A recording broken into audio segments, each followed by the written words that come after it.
Hey, it's Marie Forleo, and you are watching Marie TV, the place to be to create a business and life you love. And today you are in for such a treat because my guest is one of the most insightful and honest and prolific teachers of our time. Seth Godin is an entrepreneur, author of 18 books that have been bestsellers around the world, and a maker of ruckuses. He's been on the internet since 1976, invented permission-based email, founded 2 significant net companies, and defines his working life by the many projects he's launched, the failures he has learned from, and the people he's taught. His latest is the Alt MBA, an intense workshop that helps people level up in a way that truly lasts. Find out more about the course at altmba.com. You can learn more about Seth and his blog by typing Seth into Google.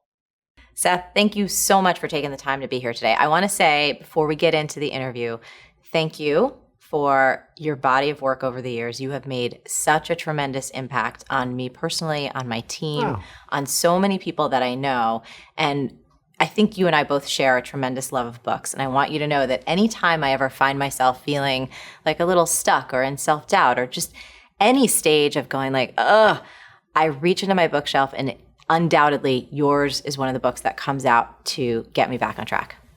That's so nice of you to say. It's the truth. And Thank I wanted you to... That means the world to me. I wanted you to hear it. Now, you said something in your most recent book that I thought was brilliant. In your turn, you think that we're wasting the chance of a lifetime. So what do you mean by that? And what can we do to stop, to not do it? There's the external thing and the internal thing. The external thing is, this is our revolution. We live in this moment of time when anyone with $100 can connect to 1.5 billion people around the world anytime they want to. We live in this place where we each have more leverage and a bigger platform than any human on earth ever had before us. And internally, if not this moment, when? Right? That if we're not going to speak up now, are things going to be easier or better a year from now? We wait for things to calm down. We wait for it to be the right moment. But this is the right moment. That we look back a year in our life 5 years ago, and we rarely say, I'm disappointed that I spoke up. I'm disappointed that I did my art. I'm disappointed that I connected to somebody. We don't. What we regret is not doing that. So here we are in this moment of high leverage, and all we can do is watch cat videos and whine about our boss. And I think we can do better than that. I agree. And one thing that I appreciate about you, we got to spend some time together on Necker Island. And I also wanted to say this, having admired your work for so long and who you are, you're one of those people who's like 100 times better in real life than you are even in your work. And your work is friggin' extraordinary. And one of the things that I remember most about spending time with you there was how challenging you were in the best sense of that word. Like, Marie, you should sit at the front of the table. Marie, you should do that. And I was like, oh my God, Seth Godin is telling me what to do. And I loved every second of it because it was done in such a spirit of, hey, it's your turn. Go ahead, go do it, girl. And I love that. And that's why I love that book, Your Turn. One thing I want to just insert as an aside, because I'm told you 5 or 10 of your fans will be watching this, is in real life, you're exactly as you appear on TV. That it's not an act. That this generous, connected person is actually a generous, connected person. Oh, so thank you. I thought people might want to know that because they didn't get the chance to meet you the way I did. Thank you. So a question that we get often here is from people who are struggling to figure out, what should I do with my life? Yep. How do I find my passion or my purpose or my calling? And you've said, I'm not sure that anyone has a calling. Bingo. Can you speak to that? Thank you for teeing this up. This whole calling passion thing is complete nonsense. It's, as Steve Pressfield would call it, the resistance. Yes. That Van Gogh, if he had been born 20 years later or 20 years earlier, he wouldn't have done what he did. It's not like some angel came down when he was born and said, you're going to become an impressionistic painter. He wanted to do a thing, but he didn't know what the thing was. And if Steve Jobs had been born 20 years earlier, he would have done a different thing. This isn't about waiting for the right answer, because there is no right answer. What there are challenges we can sign up for and emotions we can experience. There are kinds of engagements we can seek out and ones that we don't want to. If you're the kind of person that only feels good when all the chips are on red 86, well, then you need to go find that kind of activity. If you're the kind of person that would rather have a small circle of people who are committed to you for a long time, find any variation of those activities. But if you're waiting for the perfect horse on that carousel to come around, you missed 3, 4, 5, 7 cycles while you were waiting. All the horses are just as good. It's the same carousel. Just get on the damn horse. I love that. When I first started my career and I was starting to do life coaching and I was starting to get into dance and fitness, I remember feeling when I was in front of a fitness classroom and teaching, people doing bicep curls, or we were doing hip hop dance.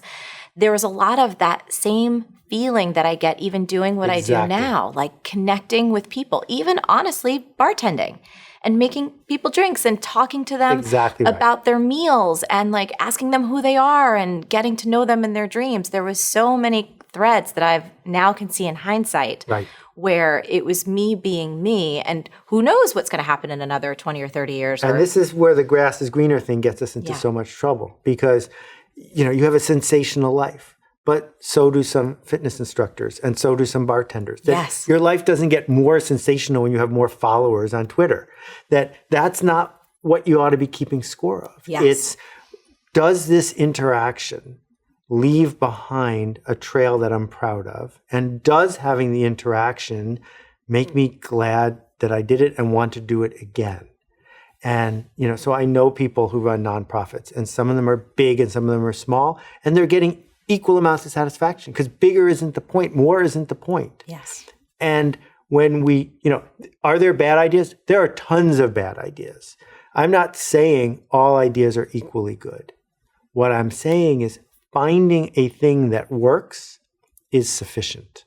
And that's the challenge. So entrepreneurs, for example, too many entrepreneurs think that there's a prize for originality.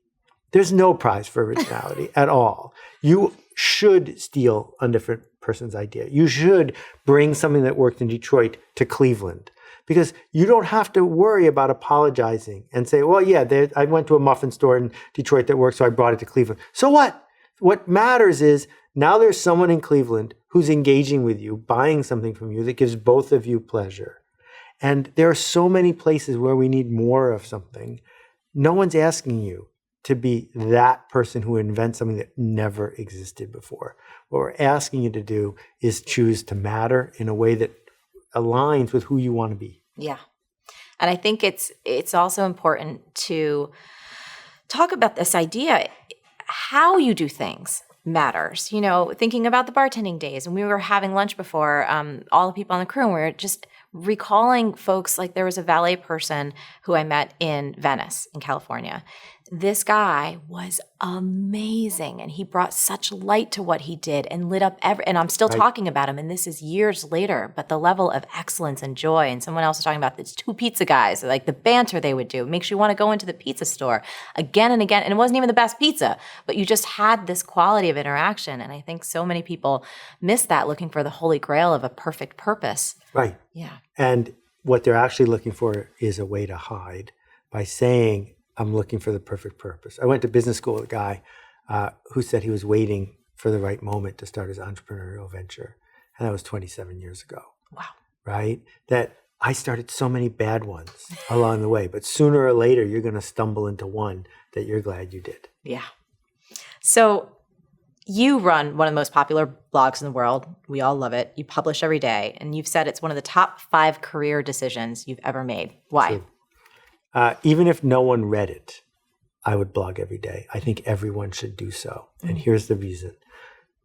If you know that tomorrow you have to say something about something you noticed, about something that might help someone else, about an opinion you have that might stand the test of time, you will form those opinions. You will notice those things. You will invent that idea.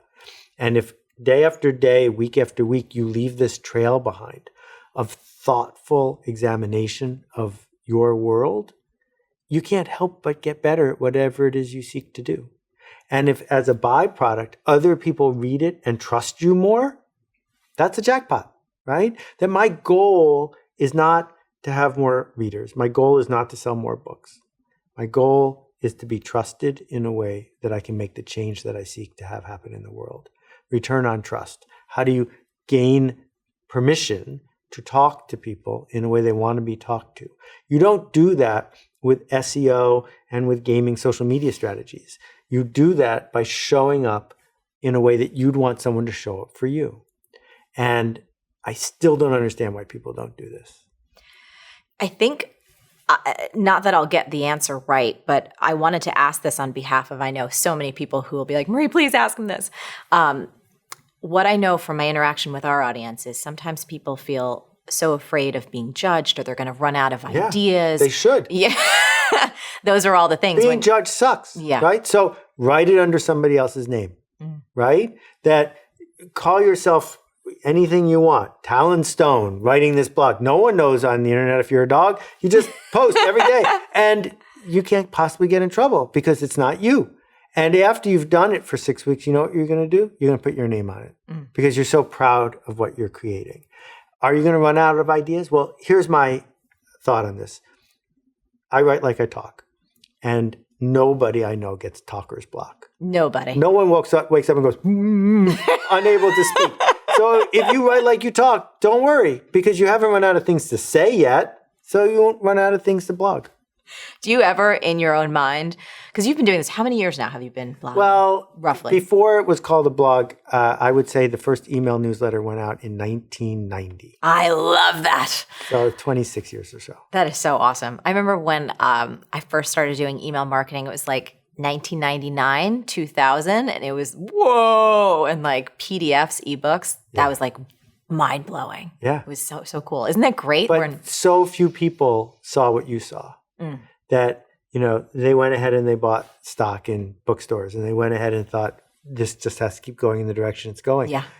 In hindsight, once you put words and then video onto the internet, it has to change everything. Our culture was based on scarce TV channels, scarce spectrum, scarce bookshelf space. And we blew up all three of those.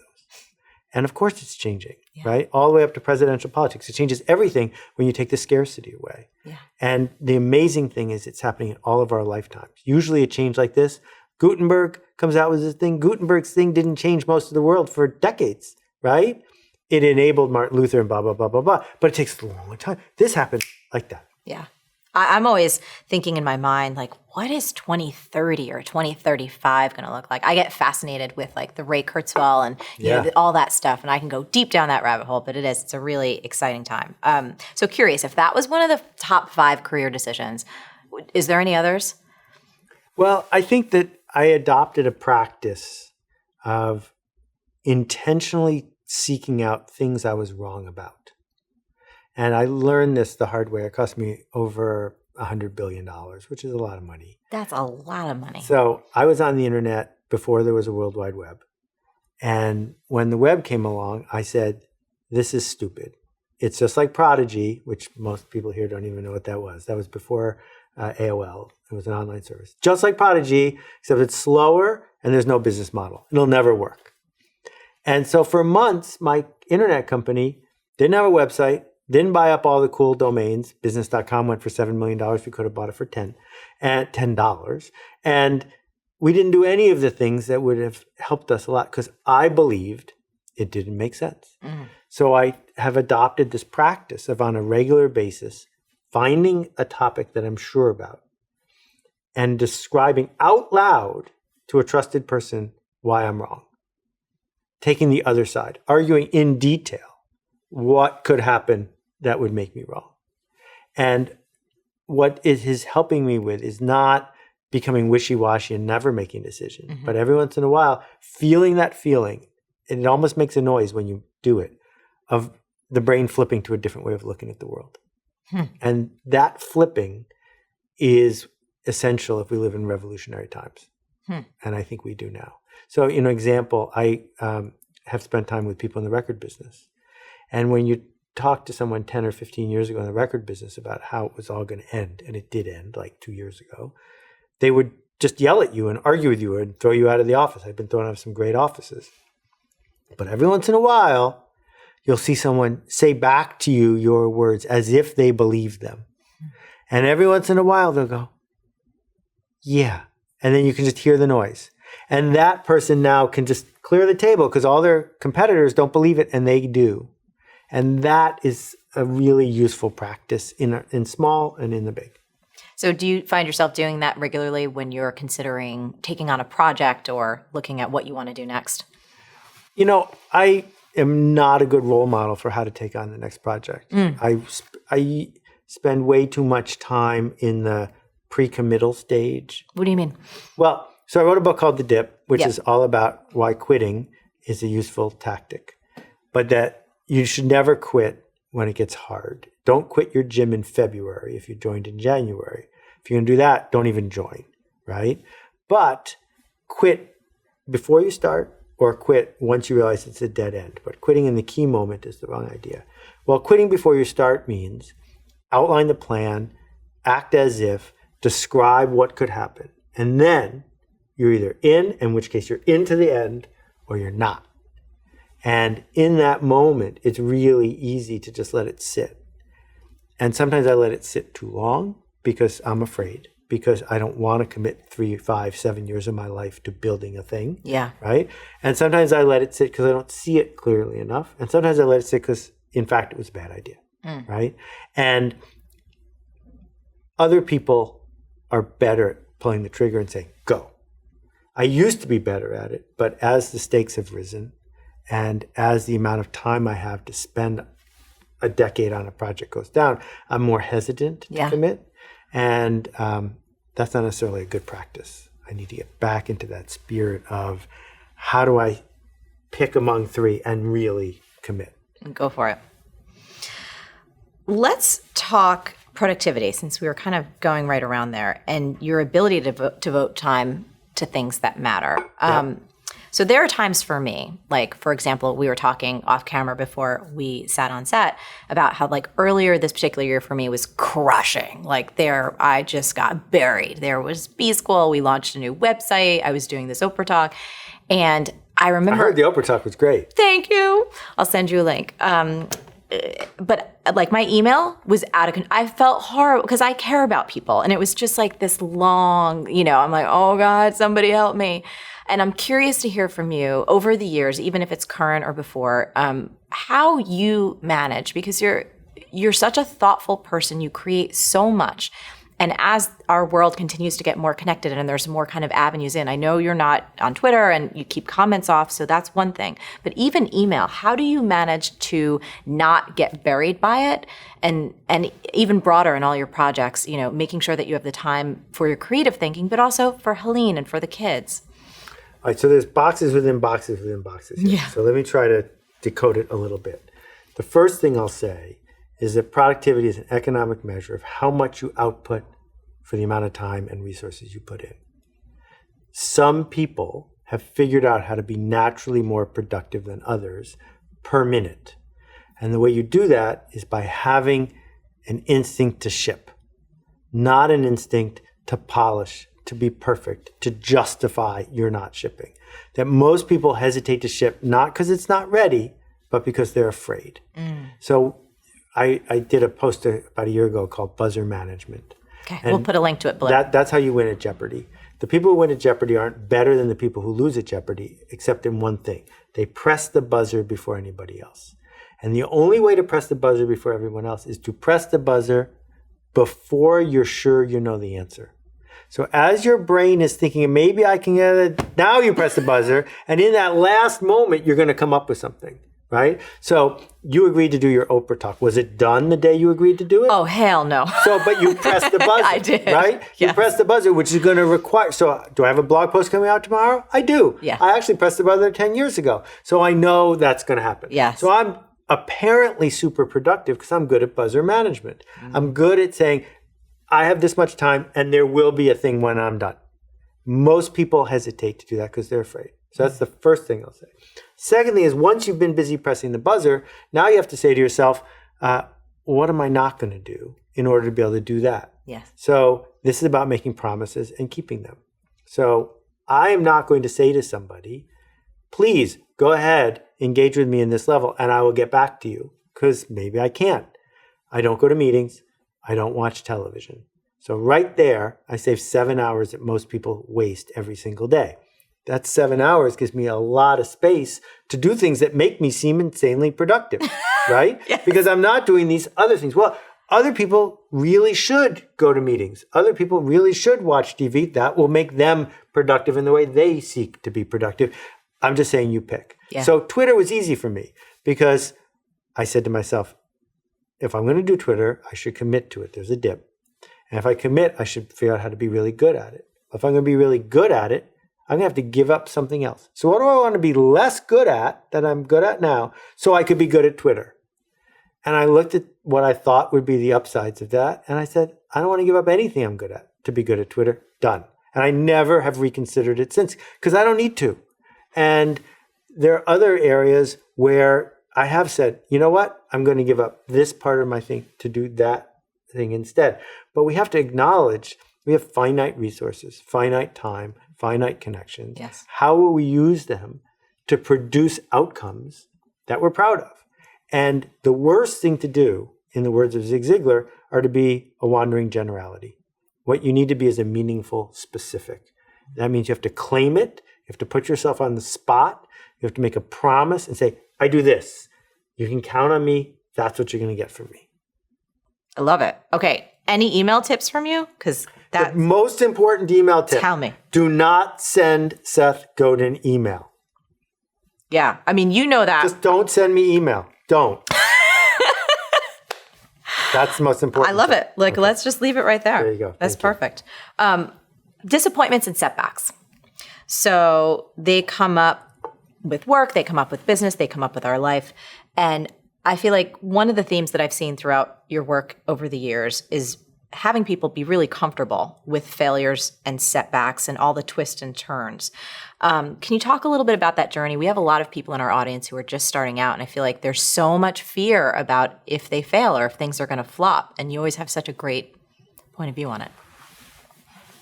I used to think that Monopoly was a good board game. And I, in fact, invented Godin Monopoly, which you can find the rules for online. But I thought it was good. Like at one point, my kids and I were so good at it, we could play it in the cart without the board. We just knew where all the properties were, and we would roll the dice in our head and do the whole thing. Wow. Monopoly is not a good board game. I've come to that conclusion. But there's a good lesson here, and the lesson is this. Unless you're 4 years old, if you lose at Monopoly, I think you realize it's not personal. Right? It was a game. You didn't get the rolls you needed. Maybe you made a couple strategy mistakes, but you can play again tomorrow. It's not about you. Don't have a tantrum. Don't turn the board over, and don't beat yourself up. It's just a game. So what if we take that mindset, which is very adult and very mature and works for us, and apply it to what happens if your book proposal doesn't get sold, or apply it to what happens if no one responds to the comment you posted under this thing, right? In all of these things, you didn't get a promotion? Well, that's a little bit like landing on Park Place when someone else has an apartment there. Sorry, but it's not necessarily about you. We are playing this game with 1.5, 2, 3, 4 billion other people, moving pieces around, contributing, investing, sometimes landing on other properties, figuring out what to roll next, right? If you can look at it that way, the question is, will you be better at the game or will you be worse at the game? And what we know is you will be better at the game. You will be better at the game because you can approach it with joy and you can approach it without being locked up in tense fear, right? Yes. And so isn't that the goal, to be better at the game? Yes. So we can be mindful, we can be present, we can breathe and say, oh, that's interesting. And that answer, that's interesting, is so much better than, oh my God, I'm never going to get another thing, and then that's going to happen, and then that's going to happen, and that's going to happen, then I'm going to be dead. Because we all fear being dead, but we don't have to fear being dead every time the phone rings, every time we get the little tweet sound, every time, like, it actually isn't fatal. So don't act like it's fatal. I love it. You have a recent post called The Momentum Myth. And so I want to talk books and launches and consistency for a moment. Okay. I loved the graphic. We'll put it up here. The cumulative sales from your recent book, It's Your Turn. And you wrote, fast starts are never as important as a cultural hook, consistently showing up and committing to a process. So many folks that I get a chance to interact with, I feel like they're like, I want it now. And I'm like, you have no idea how long it takes. So I was wondering if you could speak to. So let's talk about the worst name ever for an internet company, Kickstarter. It should be called Kick Finisher. Because people like come up with some cool idea, they put it on Kickstarter, and then they hassle every single person they know to get whatever promo they can. It's urgent, it's urgent, it's urgent. That's not how it works. You actually start 4 years, 6 years beforehand. You build a network. You pay it forward into the community. You are trusted. You are liked. And then the Kickstarter is easy because you just whisper to people, oh yeah, you know me and the thing I do, it's ready. That's the end. It wasn't the big launch. It's the big finish because it's the end. So the Kickstarter I did for Icarus and the others, we hit our goal in 180 minutes because I took 10 years actually before I pressed the button, not 10 minutes, right? Yes. And so this approach that we have in social media and we learned it from NPR, right? So NPR, we're listening on drive time and they come on and basically they say, if you don't pull over and send us $50 now, we're going off the air in 7 minutes. Like it's an emergency. That's the only way they know how to raise money from us on the air. So we think that's what we have to do when we launch anything, when we have a new tweet or when we write a new book. Emergency, emergency, everyone go get it right now. But when we look at the people we admire, the Brene Browns and the Gretchen Rubins and people like you, that's not how they did it. None of them did it this way. So it turns out the long way is the shortcut. Seth, you have such a fantastic phrase around raising kids called raising free-range kids. Can you tell us about what that means? So I did a free ebook that turned into a TEDx talk called Stop Stealing Dreams. And the idea is we fail to ask a key question as taxpayers, as parents, as educators. And the question is, what is school for? We keep running this multi-billion-dollar operation, trillion-dollar operation, but we don't ask what it's for. I know what it used to be for. What it used to be for was to train obedient factory workers. We didn't have enough, so we built this system on purpose to train kids to sit for 9 hours, to do what they were told, to learn how to use a number 2 pencil, and on, right? Yes. And it worked. We got plenty of factory workers who were compliant, who would put up with all sorts of nonsense in a dark room for 8 hours for a paycheck once a week. We also taught people how to consume, because that was the other big problem. In 1920, the average kid owned 2 pairs of pants and 1 pair of shoes, right? You don't know a human being who owns 2 pairs of pants and 1 pair of shoes anymore because we needed to train people to fill their closets with stuff, and we did that at school. So what is school for now, right? Is school to cocoon our kids and to keep them ultra safe and to make sure nothing bad ever happens to them and to train them to go to the placement office when it's time to look for a job and to go to a famous college and go $250,000 in debt and blah, blah, blah? I'm ranting. No, well, I think we agree it's not for that. Right. So what is it for? I think it's for 2 things. Teach people to lead and teach them to solve interesting problems. And the way you do that is by teaching kids to fail at solving interesting problems. Because that's the only way you ever get good at solving interesting problems. That this idea of failing and getting lost on the subway and finding your way home, failing when you put up a blog post, and if you're 12, I hope it's under another name, but put it up there and no one likes it, yes. Right? Failing to get your Wikipedia edits approved. Once we get into this habit of realizing it's not fatal, then we get back to that whole monopoly riff. Like we are adults trying to undo the damage that all that well-meaning training did. Mm-hmm. Well, let's change the well-meaning training, shall we? And instead say what it means to be a free-range kid is coming home with straight A's is fine. I'll accept that. But what I'd rather have you do is come home and tell me something amazing that you learned in the spirit of doing something good for someone else. Come home and tell me some really dramatic failure that occurred as you were trying to solve an interesting problem.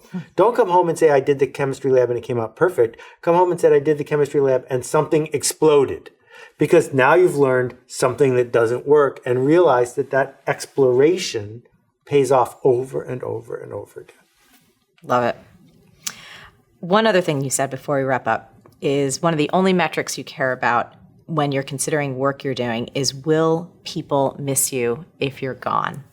Can you talk about how we can use this metric or perhaps other questions like that as we continue to grow into our careers and into our bodies of work to help us keep on track with doing work that matters? Well, so let's start with email and work our way into the more serious stuff.